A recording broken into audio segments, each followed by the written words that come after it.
other toy store brands have signed up to do the same thing. There's also a virtual duty-free shop in the Frankfurt airport, for those who are taking the late flights and so forth and so on. So, again, the same concept. Now, the last example that I've given are brick and mortar stores going virtual. Now, this is a virtual store going physical, following the same technology. Last month, eBay tested this concept with Kate Space. They introduced a 24-hour window shops in New York. You notice there's a 9 by 2 feet touchscreen on the right side of the picture. You order and you pay by PayPal, and the product will be delivered to your house within an hour.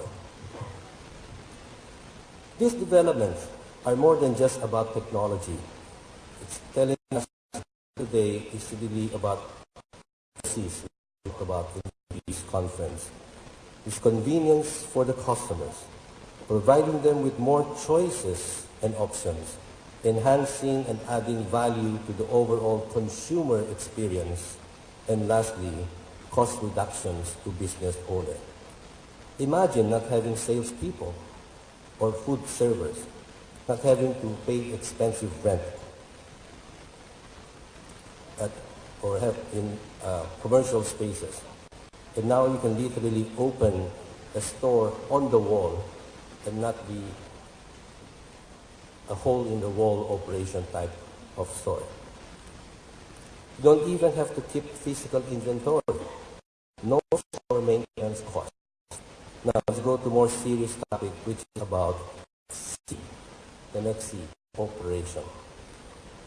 The ASEAN Economic Community will happen in 2015. This is finally becoming a reality. Regional cooperation that will open so many doors and so many opportunities with the free movement of goods, the free movement of services, investment, skilled labor, and the free flow of capital. Again, franchising is about numbers, so let's look at the ASEAN numbers. ASEAN has 600 million population, that all of us know, with one of the members, Indonesia, being the fourth largest in the world. ASEAN covers more than 4 million kilometer land area and has a combined GDP of $2.2 trillion.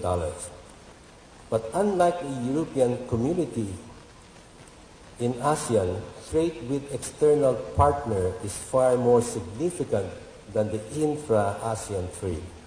So for many years, ASEAN worked towards strengthening its cooperations with 6 major trading partners: Australia, China, India, Japan, New Zealand, South Korea. Unfortunately, more effort is in fact being given to advancement of the so-called ASEAN plus 3 and now the ASEAN plus 6 than in trying to unify the ASEAN member state itself. So what does this mean to all of us? When you go to ASEAN, we are no longer limited to 10 countries. Opportunities extend to the last 6 with the different trade agreements that we have with them as a regional trading bloc. ASEAN plus 6 is approximately 3.3 billion people with a combined GDP of 17 trillion and accounts for 40% of the world's trade. ASEAN does not only have a large population, it has a very young population that will provide a sizable future domestic market for you, which is expected to drive higher consumption for goods and demand for services.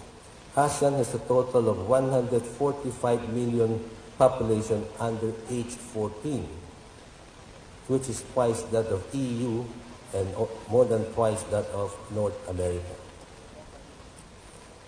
The compound annual growth rate of GDP per capita will grow 9% over the next 20 years. Robust GDP growth means more disposable income for individuals, providing the platform for increased consumer spending.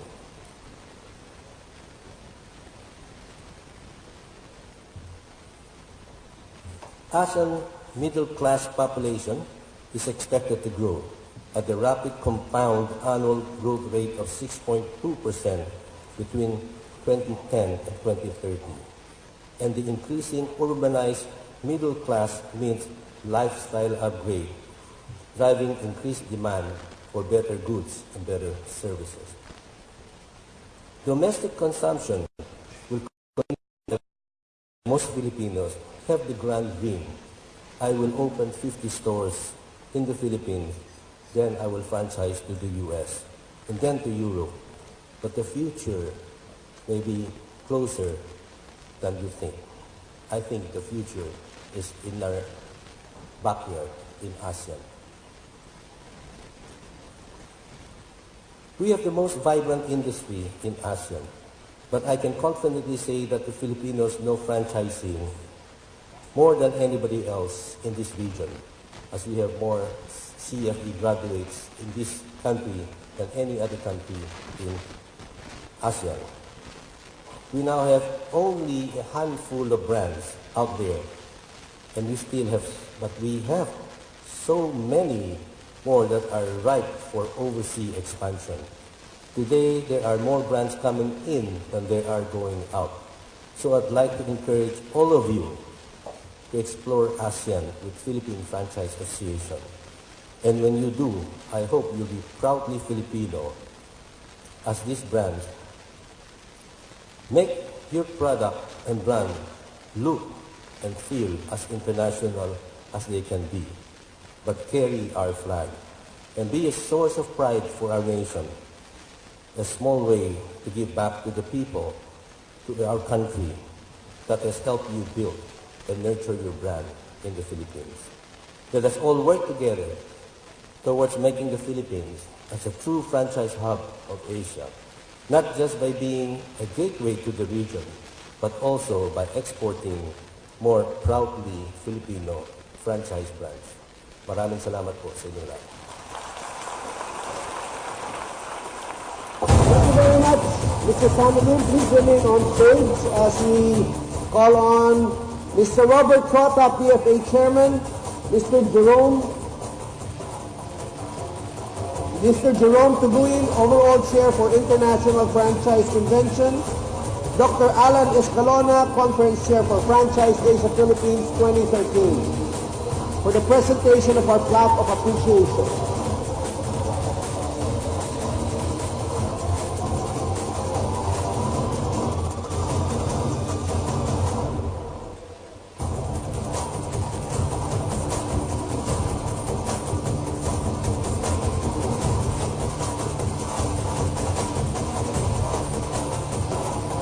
Thank you very much to our officers and our speaker, Mr. Samilim. And now, as we move on to our next session, which will look into the key factors that affect customer satisfaction, preferences, and loyalty, as the global community gets closer and closer, enterprises should be able to clarify and understand the customers and the changing behaviors in order to gain a really competitive advantage. Our next speaker will be sharing with us relevant information on global customer behavior, their changing shopping styles, shifting media consumption habits, the growth of the middle class, the impact of digitally connected devices, the concept of premiumization, consumer confidence, and so much more. To share with us these valuable insights, we have an expert on market research, media, and buying behaviors. Prior to his coming here to the Philippines, he has worked in New Zealand and Australia, honing his expertise in category management, product optimization, branding, and sales strategies for more than 2 decades. Friends, here now to present to us a profile of the changing consumer, a global and local insight. Please give it up for Managing Director of Nielsen Philippines, Mr. Stuart Jamieson.